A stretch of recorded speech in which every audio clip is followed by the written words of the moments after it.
பங்காளி செத்துட்டாருங்க, 16 நாள் சாமி கும்பிடக்கூடாது, எனக்கு மாத விளக்கு, நான் 3 நாள் தீட்டு, சாமி கும்பிடக்கூடாது.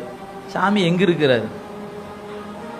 அட உன் நெஞ்சுக்குள்ள தானே இமைப்பொழுதும் என் நெஞ்சின் நீங்க. இப்போ அவர் நீ தீட்டாயிட்ட, நான் 3 நாள் லீவு அப்படின்னு அது வெளியே போயிட்டாரு. இப்போ 3ஆவது நாள் கழிச்சு 4ஆவது நாள் இப்போ வரப்போறாரு. இப்போ இல்லையா, தீட்டு போயிடுச்சாமா? போயிடுச்சு, தான் வந்துட்டேன் நான். அவன் உள்ள உட்காந்துட்டாரா என்ன? நினைச்சு பாருங்க. அவன் போவதும் இல்லை வருவதும் இல்லை. நான் இன்னைக்கு இத்தனை நாம் ஏன் சாமி கும்பிட்றோம், ஏன் பிறந்திருக்கிறோம், ஏன் இன்பத்தையும் துன்பத்தையும் இத்தனையும் அனுபவிப்பது எல்லாமே எதுக்கு தெரியுங்களா? ஒன்னே ஒன்றுக்கு தான்.